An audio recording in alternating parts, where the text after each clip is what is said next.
Hey everybody, today I have another marker overview. We're going to look at the Palmers Pursuit Shop Pug. The Pug is a Sheridan-based stock class pistol from Palmers Pursuit Shop. That means it's based on the PGP platform, right? It's all brass, stacked tube kind of system, rock back to load, and powered by 12-gram cartridges, right? It's a stock class pistol. So the bottom tube here has the 12-gram chamber and the valve and the hammer.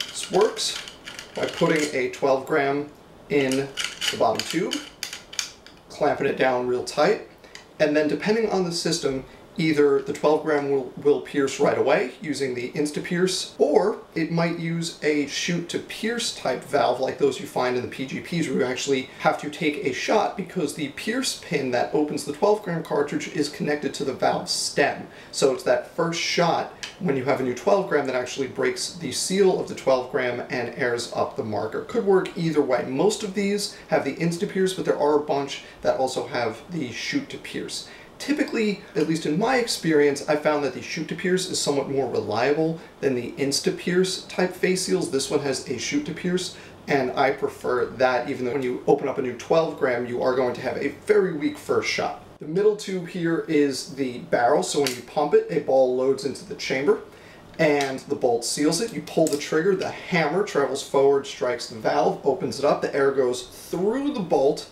and propels the paintball out the barrel. Velocity adjustment on these markers is pretty straightforward. This one has the aftermarket frame on it, but whether it has this frame or an end cap, it's the same. You just adjust a set screw in there, which adjusts the main spring tension, just like you normally would on most markers.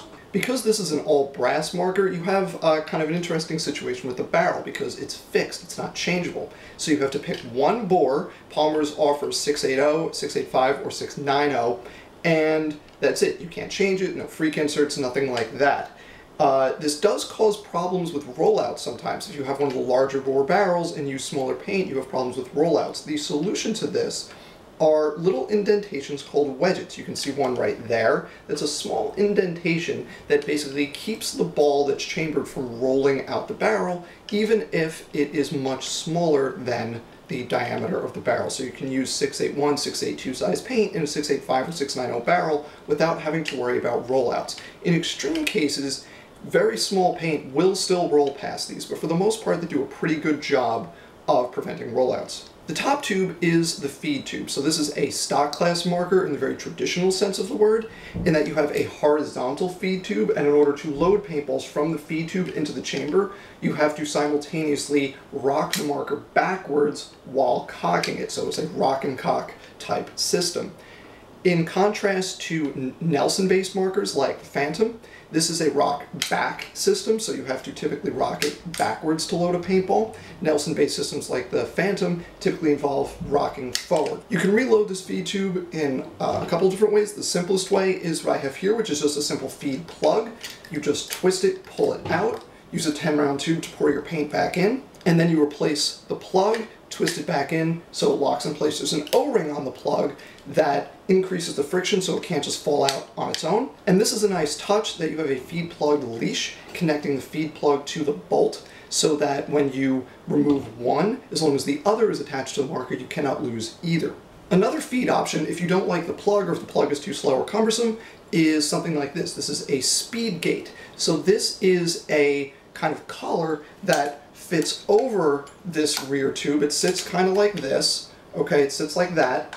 And then it has a little lever here that when you insert a 10-round tube, it moves this lever out of the way. The paintballs can go into the feed tube, and then once you remove the 10-round tube, the lever closes and prevents the paintballs from going back. So you can push through it from the back to load paintballs, but you can't push through it from the front, so paintballs can't roll back out. This is a pretty good solution. It's much faster than the feed plug, but again, small paint is sometimes a problem in that it can sometimes sneak past the lever if it's not all the way closed. It's very common on these types of markers to get slotted feed tubes so that you can see how many paintballs are remaining, but from the factory, the kind of stock option is just like this, a nice closed feed tube. Unlike earlier models of the PGP, this is a quick strip bolt, so you simply pull the pin and twist the bolt and it comes right out. And then you can clean the barrel with a pull-through squeegee if you need to. And again, the leashed bolt is attached to the feed plug, and that's really nice. These types of markers generally aren't considered as customizable as Nelson-based markers, but you still do have a number of options with something like this. First, from Palmers, is the finish. This matte nickel finish is kind of their default finish, which I really like, but you can also get polished nickel. You can get zinc plating, which is really nice, but can wear a little bit, like around the pump handle. The zinc tends to kind of wear away over time. You can get plain brass, or you can get black powder coating. One common upgrade that people do to these, and I believe you can get them from the factory like this, although this one does not have it, is a dropout slot for the 12 gram. So instead of having to remove the feed plug entirely to replace 12 gram cartridges, you just need to loosen it sufficiently for the cartridge that's in the marker to drop out, then you put a new one in and tighten it back up, and that's a lot faster. You also see there's a sight rail up here.